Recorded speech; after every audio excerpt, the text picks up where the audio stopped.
On today's show, Tesla is propping up the EV segment single-handedly.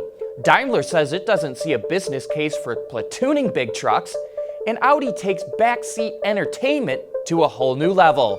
All that and more coming right up on Autoline Daily.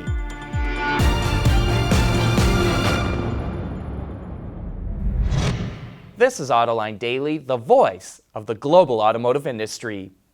A day after Nissan's Chief Performance Officer, Jose Munoz, took a leave of absence, there's more changes today with its management.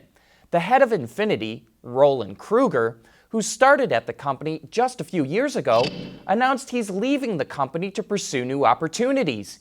He's being replaced by Christian Meunier, who had been in charge of Infiniti's global sales and marketing. Daimler Trucks introduced the new Freightliner Cascadia semi-truck with SAE Level 2 autonomous capabilities, making it the first partially automated production truck available in North America. Its technology allows the truck to brake, accelerate, and steer by itself at any speed. In addition to the new technology, the Cascadia's fuel economy is now 35% more efficient than the original model introduced back in 2007. The company also announced it's investing $570 million to develop an SAE Level 4 autonomous truck, which it hopes to have on the roads within the next decade. Daimler Trucks also said it doesn't see a business case in the U.S. for platooning trucks in long-distance applications. That technology allows two or more trucks to be electronically coupled to help improve aerodynamics and save fuel. But it says after testing platooning for several years, the fuel savings are less than expected and drop further once a truck becomes decoupled. Last week we showed you a concept from Hyundai called the Elevate. Now we have more details. It features wheels with robotic legs that allow it to drive, walk, or climb over just about any type of terrain. As you can see, the legs feature a series of joints to allow it to walk like a reptile or mammal. It's a modular EV platform that has the capability to swap out different bodies for specific situations. Hyundai says the Elevate is part of its last-mile solutions for future mobility.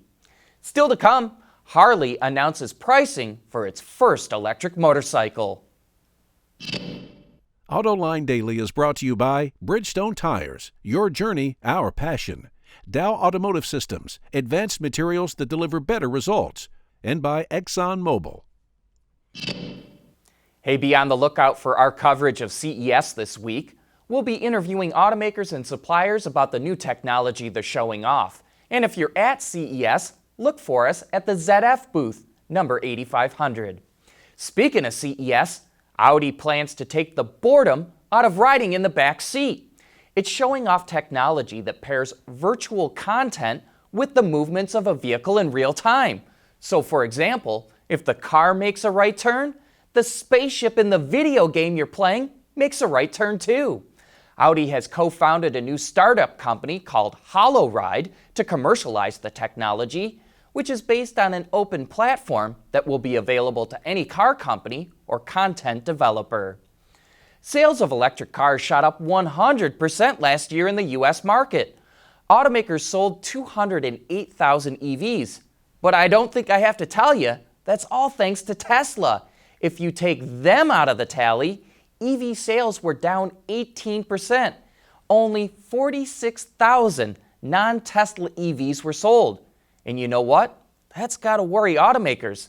They're never going to meet the mandates for zero-emission vehicles if Tesla gobbles up the market. But Harley-Davidson hopes it can do the same as Tesla and corner the market for electric motorcycles. We showed you the production version of the LiveWire back in November of last year, and now we know the price of the bike. It starts just under $30,000 before incentives. That incentive is 10% of the price or $2,500, whichever is less. So $2,500 in this case, which brings the price down to a little over $27,000. That sure is a lot for a motorcycle, but it's not even close to the most expensive model in Harley's lineup. We also now know the LiveWire will have up to 110 miles of range and do 0 to 60 in 3.5 seconds. Coming up next, Ford and Toyota get connected.